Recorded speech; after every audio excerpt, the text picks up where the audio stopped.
Kita langsung pada hikmahnya Imam Haddad rahimahullah ta'ala. Berkata Imam Haddad rahimahullah ta'ala dalam hikamnya, dawa'il hirsi 'ala dunya thalathatun. Sebab-sebab orang menjadi tamak, rakus kepada dunia ada 3. Ingat, ini bukan Imam Haddad mengatakan kamu tidak boleh kaya, jangan gampang salah faham deh. Ahli tasawuf bicara tentang zuhud, katanya orang Islam nggak boleh kaya. Dari mana? Kok gampang banget orang salah faham ini, kenapa? Gitu loh. Karena memandang sesuatu adalah tidak dengan ketulusan, kejujuran, pakai hawa nafsu.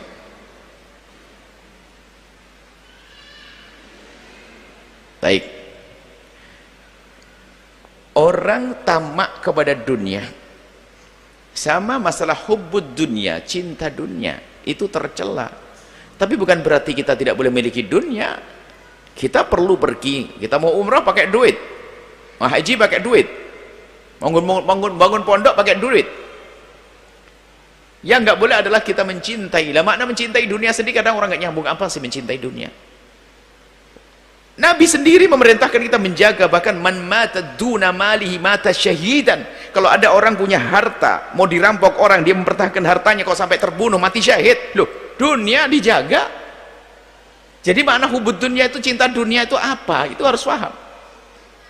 Lagi-lagi mohon maaf, ada golongan yang sok ahli tasawuf tadi dia menjerumuskan orang, ada. Dan insya Allah mohon nanti diikuti. Di Ramadan akan kami hadirkan satu buku namanya Al-Kashfu wat-Tabyin, karangan Imam Ghazali tentang orang-orang tertipu yang gampang salah faham inilah. Karangan tertipu ini baru kita. Baik. Jadi kalau bicara tentang az-zuhdu, cinta akhirat, tidak mencintai dunia, itu bukan berarti orang tidak boleh punya kekayaan. Sebab kaya itu sudah ditulis oleh Allah, dirimu kaya, dimelaratkan nggak bisa, tetap dibohongin sama orang tetap kaya, yang bohongi malah sengsara. Ada mau merampok, perampoknya mati malah. Ada orang selamat, tidak ada yang bisa menghancurkan. Memang nasibnya nasib kaya. Tapi ada orang nasibnya melarat, masya Allah, kerja siang malam dan sebagainya, sampai nggak sholatnya tetap melarat. Ada di sana orang nggak sholat kaya, ada. Sebab ini bukan kaya melarat, bukan urusan orang ibadah, orang baik atau tidak baik. Orang baik kaya ada, orang tidak baik kaya juga ada. Hai coba di alam nyata ini, ada tidak orang yang kafir fakir, ada enggak? Kafir fakir ada atau tidak? Ada banyak. Berarti orang fakir bukan berarti orang yang serta-merta langsung menjadi orang yang jelek, tidak. Ada orang fakir ahli ibadah, ada orang kaya kayak Fir'aun, kayak Korun, viral terus Korun itu, harta Korun, berarti harta Korun itu dari Korun, harta karun, sampai masyhur di negeri kita ini. Kalau harta kekayaan itu harta karun. Harta karun adalah diambil dari satu kisah pada zaman dulu namanya Korun, orang yang kaya raya, hartanya melimpah, tapi pelitnya rokem wahid. Nah ini, kita harus paham bahwasanya kalau bicara ini tentang kerakusan kepada dunia, sebab-sebab orang rakus lah. Kalau sudah rakus kan bahaya. Kalau anda berbisnis yang hebat menjadi orang terkaya di dunia boleh, yang nggak boleh kan rakus. Rakusnya adalah mudah hancur orang rakus. Akhirnya mengambil milik orang lain, berbohong dan sebagainya. Dalam jual beli berbohong, transaksi berbohong, rakus, ngambil waris saudaranya, kan dunia semua rakus. Dan rakus kepada dunia ini menyeramkan. Kalau orang sudah rakus pada dunia, nggak pandang adik direbut, kan rebutan waris tuh, lihat. Bukankah waktu kecil dia, waktu masih kecil belum berakal, dia indah sekali, dia sering bermain di bawah rintik hujan, lihat, bermain di balik semak-semak, sembunyi apa namanya itu, peta umpet dan sebagainya, riang, berantem sebentar, habis itu makan bareng, ketawa-ketawa. Sudah profesor yang satunya, yang satu ustadz dan sebagainya, berantem rebutan waris sampai mati, pengen masuk neraka jahanam. Padahal berakal semuanya, lihat. Kalau berantem serem. Nah ini waspada urusan hirs,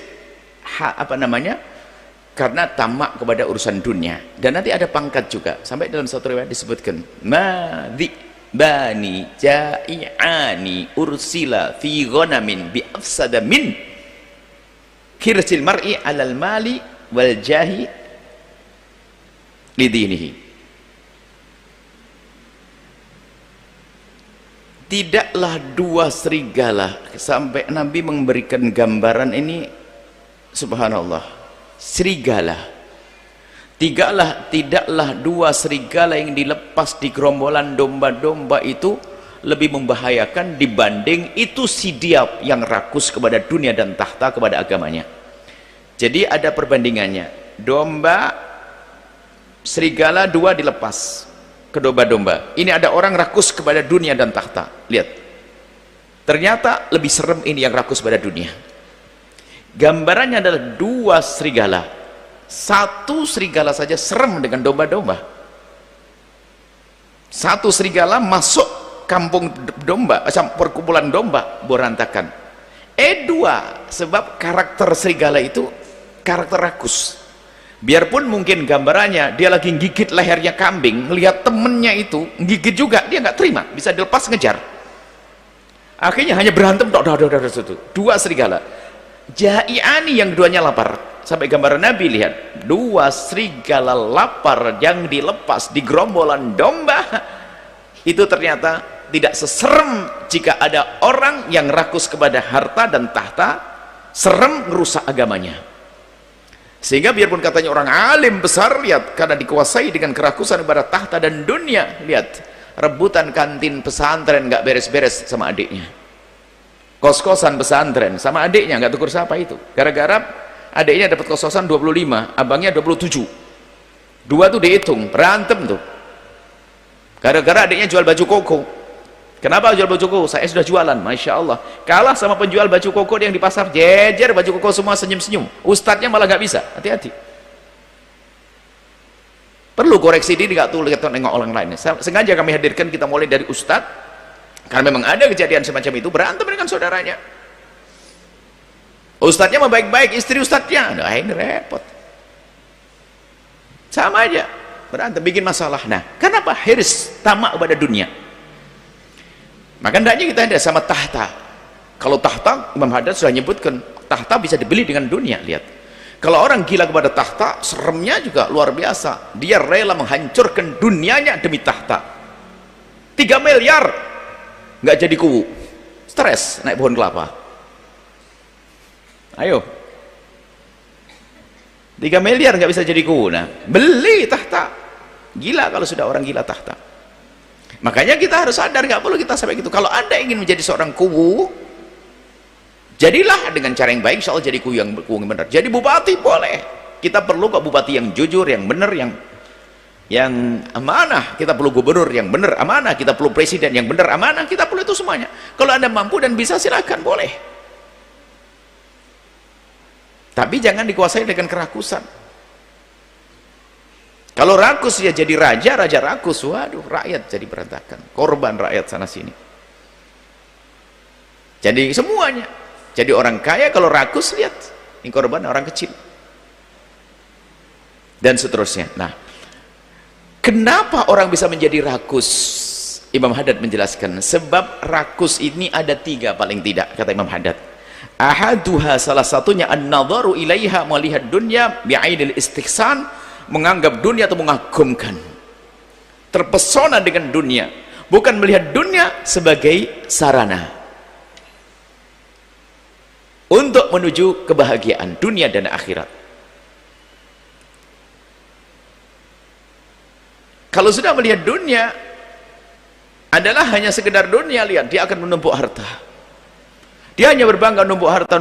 Memang tidak unik, sampai suatu ketika ada orang katanya kaya raya, beli mobil bagus, pergi keluar musim hujan lebih baik naik sepeda, sayang mobilnya. Bodoh ini kan. Nggak dinikmati. Ini di dunia saja kadang tersiksa karena cinta dunianya berlebihan. Nah, ini cinta dunia.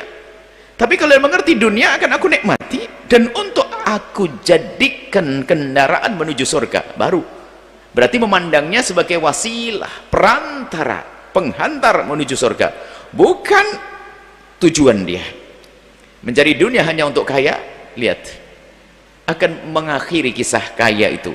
Pada akhirnya pun meninggalkan dunia, meninggal dunia. Sehingga bahasa kematian dalam dunia ini kayak tidak seindah bahasa Indonesia. Mati dalam bahasa yang lain, death, masih ini apa?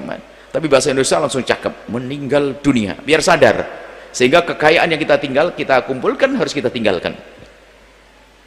Lihat, orang yang dikuasai dengan kerakusan, dengan dunia, lihat, berarti pertama dia menganggap dunia memang tujuannya dunia, dia akan capek. Tapi kalau orang mencari dunia karena Allah, dalam keadaan untung dia pun senangnya, tidak kira-kira di saat belum untung pun dia sudah gembira. Kenapa? Dia niat yang baik, sudah mendapatkan pahala dengan niatnya. Itu karena niatnya baik. Misalnya bercita-cita Allah, di sana ada fakir miskin 100 fakir miskin, ada yatim piatu 50, saya pengen membantunya. Ya Allah, saya akan berbisnis, ya Allah, saya pokoknya semua keuntungan saya ini saya gunakan untuk itu, ya Allah. Dia berbisnis. Lah kok bangkrut? Dia paham, langsung ingat, ya Allah, aduh bangkrut, tapi aku yakin sudah dapat pahalanya. Dia bisa tersenyum kok. Yang mencari dunia karena dunia, lihat, masuk rumah sakit, punya perusahaan 4, pabrik 4, kebakar 2, masuk rumah sakit, padahal masih 2 loh ya, kurang lebihnya seperti itu. Lihat, orang kalau sudah hubungan dunia unik, tapi akan gagah kalau orang mempunyai dunia tapi tidak mencintai dunia. Dunia hanya di tangannya, tidak masuk hatinya, sehingga gagah betul dia, bisnis enak, tidak akan mengambil yang haram. Kenapa? Urusanku dengan Allah, saya akan jujur. Lihat, dengan orang baik, disenangi orang, di saat banyak rezeki berbagi. Lihat Abdurrahman bin Auf, orang-orang bagus, bahkan dia cita, saya harus jadi orang kaya, paling kaya di Cirebon ini. Tapi apa?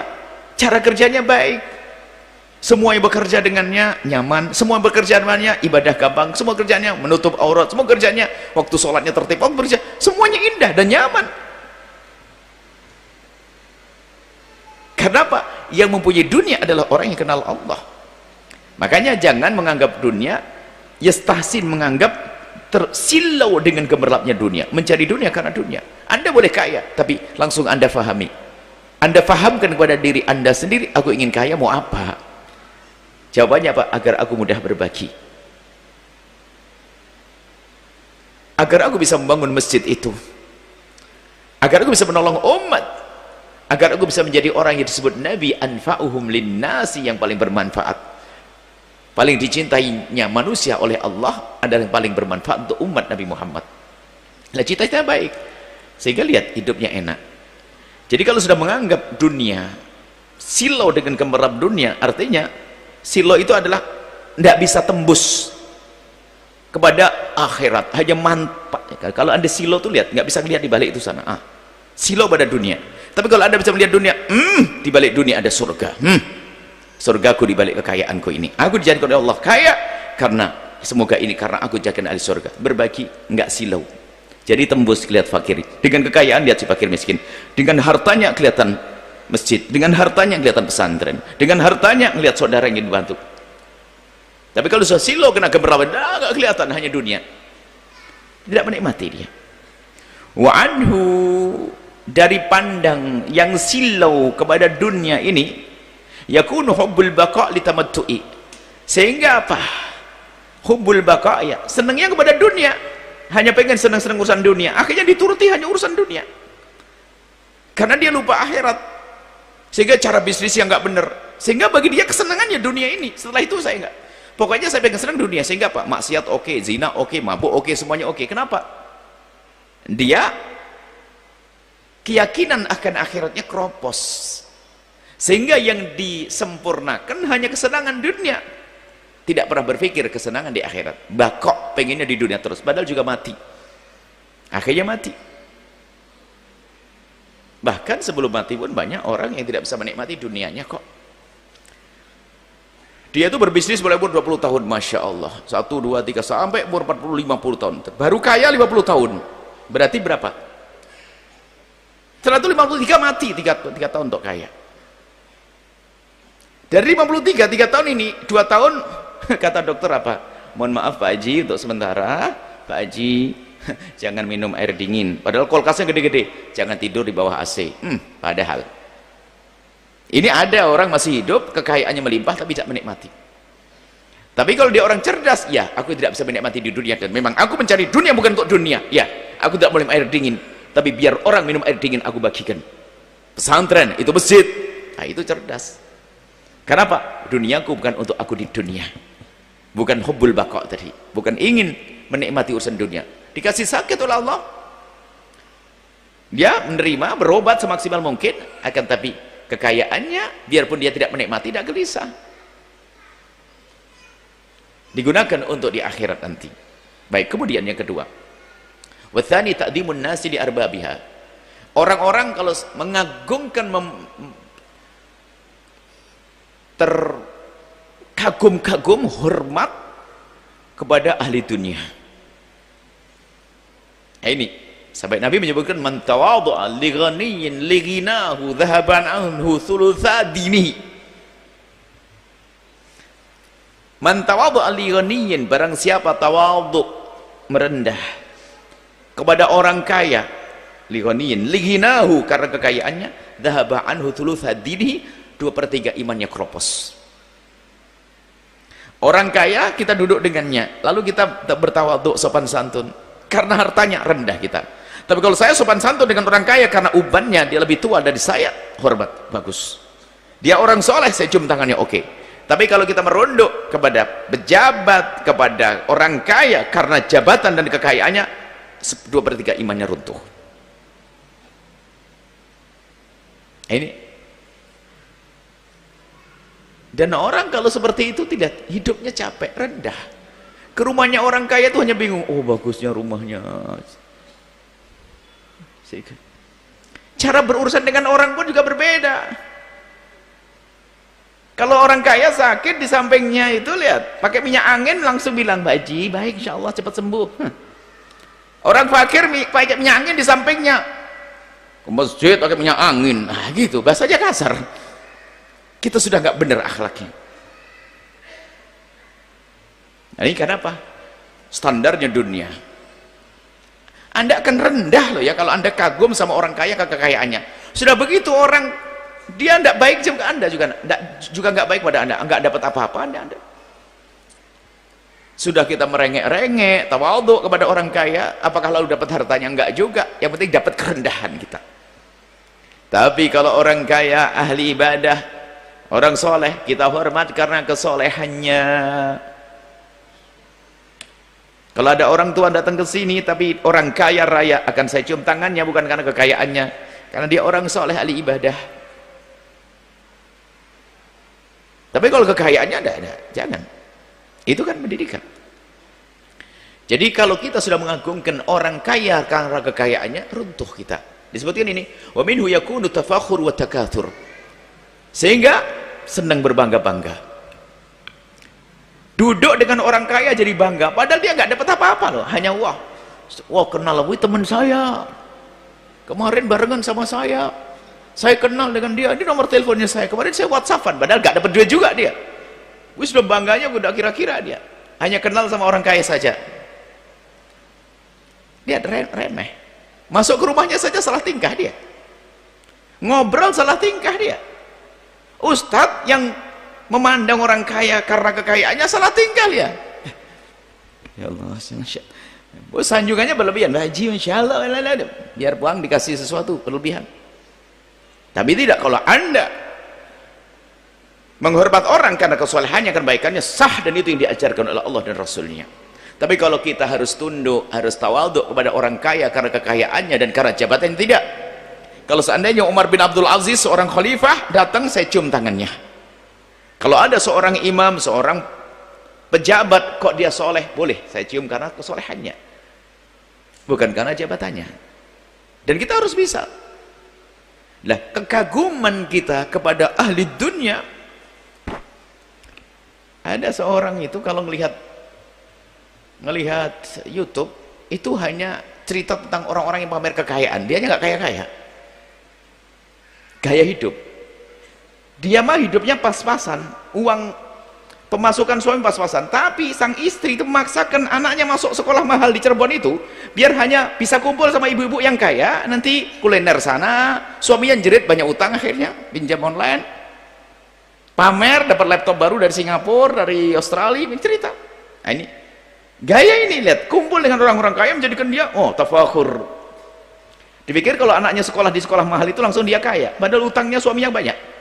Mohon maaf, ini kita harus punya kesadaran dalam hal ini. Imam Haddad mengingatkan, jangan terkagum-kagum kepada orang kaya karena kekayaannya, tapi kalau karena kesolehannya wajib dong, wajib kita hormat kepada seorang muslim karena imannya, karena kesolehannya.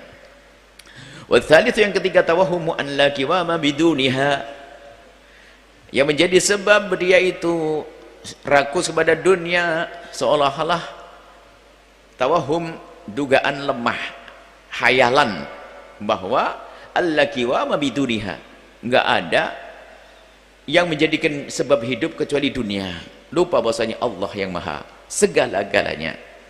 Sehingga karena tumpuannya hanya dunia, maka dia memperjuangkan dunia. Tapi kalau punya tumpuan kepada Allah, mudah berbagi. Wa anhu yansha'ul bukhlu. Nah, dari keyakinan, dari dugaan bahwasanya yang bisa, pokoknya kita ini hidup ya segala-galanya dengan duit, bukan dengan fulus, semuanya mulus. Nah, kalau sudah ngomong begitu, berarti semuanya urusannya dengan dunia, main bayar, main bayar, main bayar. Kalau sudah gaya hidupnya semacam itu, susah berderma. Sederhananya gini loh ya, gaya hidup tuh sama dengan ini. Orang yang biasa dengan gaya hidup tinggi, lihat, mau bicara sedekah, ntar dulu. Yang lain sudah banyak sedekah, padahal yang lain dulu hartanya pas-pasan, tapi bisa bangun masjid, bantu sana sini. Kenapa? Dia bukan golongan orang yang tamak kepada dunia. Tapi jenis orang ini, lihat, si rakus ini, sehingga menjadikan puasanya ya, hidupku tuh ya dengan dunia, kalau tidak punya dua mau gimana lagi, sehingga dunia dianggap sebagai segala-galanya, sehingga gaya hidup yang dibesar. Kalau sudah orang gaya hidupnya tinggi, sedekah susah loh ya. Yang lain bisa bantu masjid 1 miliar, dia mikir, ya Allah 1 miliar bisa buat toko. Dia mau berderma 1 miliar, aduh ada mobil baru lagi. Mau buat berbeda 1 miliar, renovasi rumah, nggak bisa. Orang gaya hidupnya tinggi jangan berhala. Orang hidup di lingkungan gaya hidup tinggi, lihat, itu kalau dia ngikut gaya hidup tinggi itu susah berderma. Jangan dianggap orang kaya-kaya itu langsung mudah derma, tinggal gaya hidupnya saja. Gaya hidupnya pamer kekayaan, lihat. Dia mau berderma ya susah. Kenapa? Di saat dia ingin berderma langsung ada lintasan, wah saya harus ganti mobil dong. Masa sudah sebulan belum ganti, saya kan orang kaya, saya harus bangun rumah di baru. Ini gaya hidup. Makanya kalau gaya hidupnya tinggi, dia mau bersedekah tuh susah. Maka ini yansha'u al-bukhlu, pelit yang muncul. Sebab apa? Mau berbagi, mikir ngikuti gaya hidupnya tadi. Aduh sayang dong, 1 juta, aduh mending mobil ini tak jual, bisa dapat mobil yang 2 juta, 2 miliar setengah, mobil baru. Terus gitu, mau berbagi besok rumah. Makanya orang gaya hidupnya tinggi susah bersedekah. Sehingga Nabi mengajarkan hidup dengan segala kesederhanaan. Boleh Anda kaya raya, akan tapi jika kita pun tidak berfoya-foya, maka disinilah akan kebuka kedermawanan. Kedermawanan, penghasilannya 100 juta per bulan, tapi makannya pun sampai 50 juta dan sebagainya, mana bisa berderma masalah itu. Tapi kalau kita mengatur gaya hidup bahwasanya dengan kesederhanaan pun saya bisa kok makan enak dan sebagainya, mudah berbagi manfaat, sehingga kebakhilan akan terusir dari dirinya. Wa khauful fakri, takut fakir. Mau berbuat baik takut fakir. Kenapa? Ya tumpuannya hanya dunia, urusan dunia saja. Dia lupa bahwasanya kehidupan itu yang penting adalah, yang lebih dahsyat adalah kehidupan setelah di dunia ini, yaitu kehidupan akhirat. Dan yang maha kuasa adalah Allah. Maka ada orang yang biasa dengan action gaya hidup itu susah berderma, susah berbuat baik, karena masuk wilayah pelit tadi, kikir, bakhil, dan ketakutan kalau dia bakal fakir. Padahal kalau orang rakus itu adalah orang yang punya kefakiran tersembunyi, tampaknya kaya tapi sebetulnya dia fakir, fakirnya tersembunyi di hatinya. Kefakiran tersembunyi adalah rakus atau mak, padahal dia sudah punya harta melimpah tapi kayak tidak punya, ngenes dok, kayak kurang dok. Tapi lihat orangnya dengan kesederhanaan, masya Allah, syukur, syukur, syukur. Kalau orang punya qanaah, bersyukur dengan karunia, sampai digambarkan Imam Syafi'i, fa anta wa malikud dunya sawa, engkau dengan raja yang memiliki dunia sama. Kenapa? Oh, dia bersyukur dengan Allah yang Allah berikan. Ini saja, semoga Allah menjauhkan kita dari sifat-sifat kikir. Maka hindarilah atau jauhkan dari diri kita. Yang pertama, memandang dunia sebagai dunia, jangan silo dengan gemerlap dunia. Kemudian jangan kagum kepada orang kaya karena kekayaannya. Kalau pengen kagum sama orang, hormat sama orang, itu karena kesolehan kebaikannya. Dan juga ketahuilah bahwa biasakan dengan kesederhanaan hidup, jangan suka berfoya-foya atau menganggap bahwasanya hidup harus hanya menjadikan tumpuan hanya dunia, bukan Allah dan bukan harapan akhirat. Sehingga kalau orang hanya tumpuannya dunia, dunia, dunia, sehingga menjadi orang pelit tadi. Gaya hidup yang berat menjadikan orang pelit dan ketakutan untuk menjadi fakir. Padahal fakir itu sudah ditulis oleh Allah Subhanahu wa taala. Dan ada orang kaya berderma tetap kaya, ada orang kaya berderma kemudian fakir,